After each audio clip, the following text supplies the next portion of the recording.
medyo nag-aalanganin ka pa? Diferensya physically or yung ugali niya o yung mga nababalitaan mo sa kanya?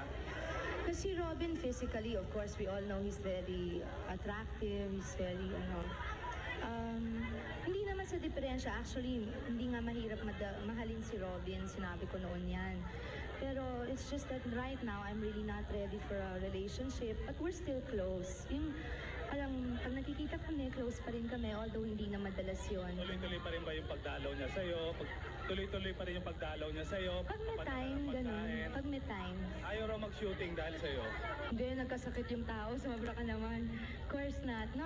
At saka, bukod kay Robin naman, I see a lot of other people. Just for, nice, friendly dates. Mabuti naiintindihan niya yung pag nakipag-usap ka sa ibang tao, lalo na ngayon magsisimula ka na ng bagong movie. Oh, kasi he's not naman my boyfriend eh. So, he's not naman my boyfriend. So, okay lang naman yung ganun. Marami akong kaibigan. Bakit kaya matagal pa? Kailan ka kaya magkakaroon ulit ng panibagong relasyon? Foresee mo ba na... Kasi right now, Kuya Jun, it's not a priority eh. Right now, I'm just enjoying myself. I'm enjoying Robin's company. I'm enjoying the company of my friends. Kanyan. Pero it's not a priority na magkaroon ako ng relationship right away. Ang belief ko is kung akin, dadating yon. Tsaka, ang importante, hindi ako magpadala sa loneliness or, Sabi nila, social ang dating mo, samantalan siya, ang dating niya medyo...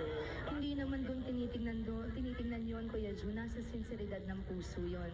Ngayon, kung lolokohin ka lang naman, it's not nice, diba? So, nasa sinseridad ng puso. Wala kang planong baguhin yung pananamit niya, yung pagsasalita niya? Ano naman? Walang planong...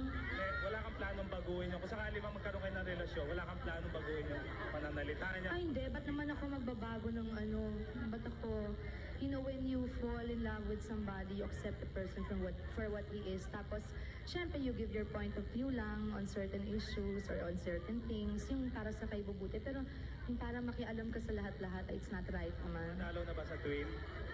Hindi na masyado. Kasi pareho kaming busy ngayon eh. Yun. So anyway, thank you. I wish we had more time. Kayo naman eh. Pag-love ko yung kasi si Kuya Ruben kanina pa. Anyway, Kuya Jun, thank you very much as always. I love you. Thank you very much. God bless you.